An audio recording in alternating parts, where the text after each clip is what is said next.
Prime Minister Mark Carney is in Asia to build new trade ties, but it's the relationship with an old ally that's causing problems.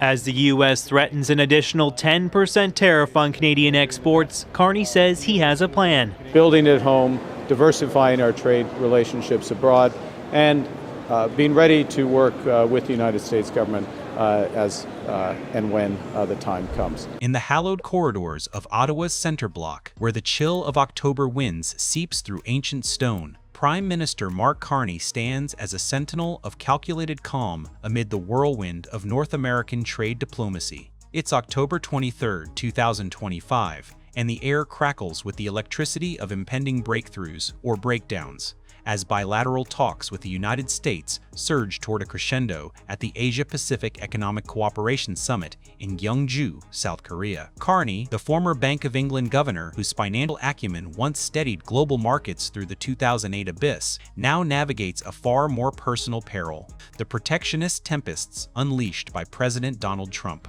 With tariffs at 50% on Canadian steel and aluminum, 35% on select imports, and whispers of 25% on autos threatening to hemorrhage billions from Canada's economy, the Prime Minister's message is resolute. Canada will not rush into a deal, no matter how heated the rhetoric or urgent the headlines. This tougher negotiation stance, articulated with the precision of a central banker charting interest rates, signals not weakness but wisdom, a refusal to trade sovereignty for speed in a high-stakes poker game where the pot holds the future of two intertwined nations. As Carney prepares for a face-to-face with Trump at APEC, the world watches a masterclass in measured defiance, where every concession could cost jobs, every delay could cost growth, and the line between ally and adversary blurs under the glare of border lights. The genesis of this delicate dance traces back to the raw edges of Trump's second-term inauguration, when emergency declarations under the International Emergency Economic Powers Act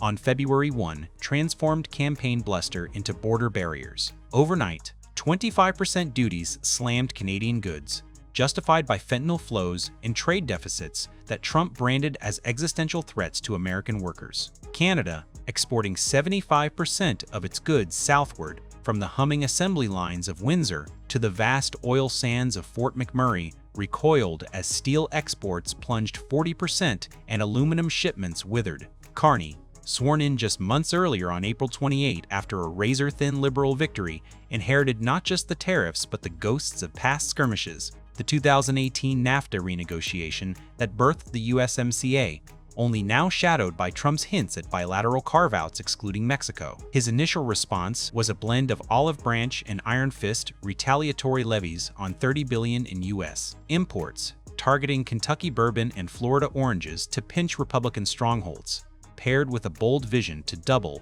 non-U.S. exports over a decade. Yet, as April's Liberation Day proclamation escalated to a 10% global baseline and 50% sectoral spikes, Carney pivoted to patience, dropping 80% of counter-tariffs in August to de-escalate without capitulating. This wasn't retreat, it was repositioning, a strategic pause to fortify flanks with internal reforms like the One Canadian Economy Act, unlocking $130 billion in interprovincial GDP by dismantling regulatory silos. By October, with the USMCA review looming in 2026, Carney's calculus crystallized: Russia flawed pact, and Canada risks becoming a satellite. Negotiate tough, and it reclaims the narrative. Carney's recent comments, delivered with the unflappable poise of a man who once stared down Lehman Brothers' collapse, underscore this evolution from urgency to unhurried resolve. On October 24, in a terse Ottawa press briefing that sent ripples through Bay Street and Wall Street alike, he addressed a Globe and Mail scoop hinting at an imminent steel and aluminum agreement ripe for APEC signing. "We'll see," Carney said coolly, his voice a velvet glove over an iron fist. "We are in ongoing discussions with the Americans, and I wouldn't overplay it." It was a masterstroke of understatement, tempering speculation without slamming doors, while confirming intensive backchannels and a planned Trump summit in Gyeongju. Echoing him, Trade Minister Dominic LeBlanc, fresh from Washington shuttles, labeled breakthrough claims. Over-optimistic, highlighting thorny details like quota caps on Canadian metal flows and energy reciprocity. Perhaps reviving the Keystone XL pipeline without budging on critical minerals where Canada holds a global edge. This caution builds on Carney's October 7 Oval Office odyssey, his second White House pilgrimage in 5 months, where Trump hailed him as a tough negotiator over a working lunch laced with tariff talk and Gaza detours. "We have some natural conflict, but we will probably work that out," Trump quipped, nodding to geographic inevitability while promising delegates would leave very happy. Carney, ever the diplomat, spun it as a meeting of minds, glimpsing granular discussions, yielding specific progress on battered sectors. Yet, back in Ottawa, he tempered the glow. No quick fixes, only pathways paved with principle. On October 16, ruling out tariff escalations, Carney invoked deep negotiations across autos, lumber, and metals, framing haste as hazard in a relationship too vital for shortcuts. The broader canvas of US-Canada trade frictions is a tapestry of interdependence strained to breaking, where economic lifelines double as ligatures. The USMCA, that 2020 phoenix rising from NAFTA's ashes, shields 85% of bilateral trade tariff-free. But Trump's IEEPA blitz carves brutal exceptions. Steel duties idling Brampton mills and costing 1,000 Stellantis jobs as Jeep production flees south. Aluminum levies dimming Quebec smelters. Lumber tariffs at 45% inflating U.S. home prices by 9,200 while stranding BC sawmills. Economists at RBC forecast a 1.5% GDP drag by 2027 without relief, with inflation nipping at heels and supply chains snaking southward in desperation. Carney's tougher line, eschewing a standalone security trade pact that fizzled in summer, now funnels energy into sectoral salvos and the 2026 renewal, where Trump muses bilateral over trilateral, eyeing dairy market breaches and tighter auto rules of origin favoring U.S. labor. Ottawa's concessions, like August's tariff truce, bought breathing room but ignited provincial ire. Ontario's Doug Ford thunders for elbows up via uranium and potash leverage, while Quebec dairy barons bristle at quota whispers.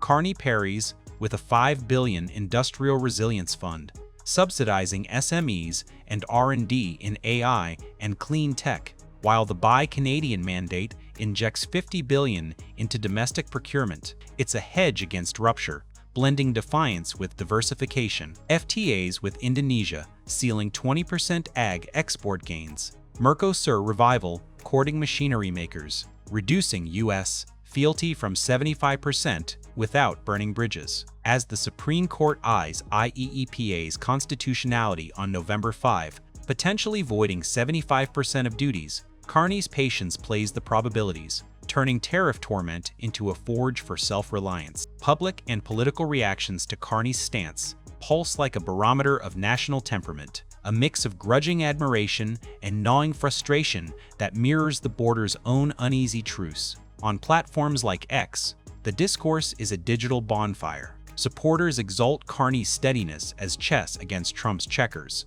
with clips of his "not for sale" May rebuff to the 51st state, just delivered with a laugh that masked steel-racking 1,500 likes and framing him as the respected voice, outfoxing volatility. One thread hails the October 7 meeting of minds on metals as smart sovereignty, drawing 300 engagements, while optimists eye APEC's Keystone tease as a 30% LNG export boon to Asia. Yet the undercurrent surges with skepticism. Conservative leader Pierre Poilievre's open letter branded the DC jaunt a failure, sans relief, echoed in viral posts decrying photo ops over outcomes. Carney flew south, praised the boss, got zilch, Canada foots the tab, garnering 500 likes amid rare earth laments, where Australia's $8.5 billion US mining pack stings like salt in untapped wounds. Critics savage the elbows up slogan, Carney's April election war cry, as wilted with August's tariff lift sparking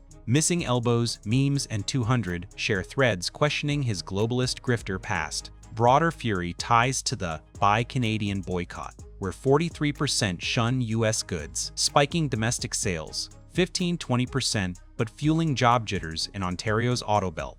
Polls capture the schism.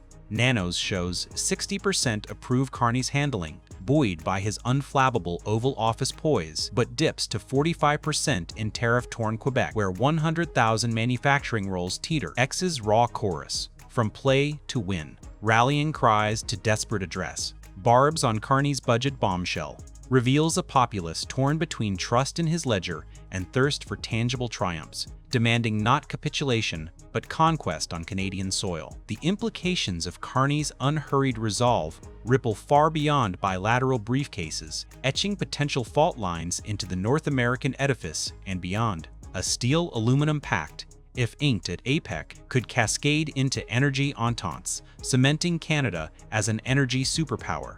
With quota trades easing 50% duties while funneling oil south, yet at the cost of supply, managed sacred cows like dairy, where Trump's 2026 demands loom large. Short-term scars persist. Stellantis' southward shift amid 25% auto threats, lumber mills mothballed by 45% walls, and inflation's slow burn eroding household budgets. But Carney's gambit hedging on SCOTUS's November 5 IEEPA verdict, potentially refunding billions, amplifies long-term leverage, inspiring tariff-weary kin like the EU, locked at 15% rates, to eye Ottawa's outlier playbook. Domestically, it galvanizes the Resilience Fund, channeling $3 billion into clean tech to offset EV mandates. Northvolt stumbles, while provincial premiers like Ford wield a critical minerals card in resource-rich retorts. Globally, it accelerates diversification's drumbeat. Indonesia's FTA as a 20% egg lifeline,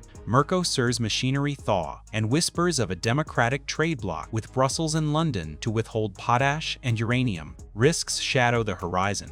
Prolonged stalemate shaving 2% growth, or a rushed USMCA rewrite ceding auto content to U.S. unions. But Carney's stance, rooted in his central banking creed of stability over speculation, bets on endurance. As Gyeongju beckons, this tougher tack tests the alloy of alliance. Will it bend toward equity or snap under strain? In the quiet before the summit's storm, Carney's negotiation ethos, deliberate, data-driven, defiant, embodies a Canada no longer content as quiet neighbor, but emerging as equal partner. No rush to the altar of agreement, no sacrifice of sovereignty for spectacle. Instead, a steady hand guiding through gales toward a horizon where trade serves people, not egos. As Trump and Carney clasp hands in South Korea's halls, the echoes of Ottawa's resolve will linger, a reminder that true strength lies not in speed, but in the unyielding pursuit of what is just. The talks heat, the stakes soar, but Canada's voice, clear, calm, commanding,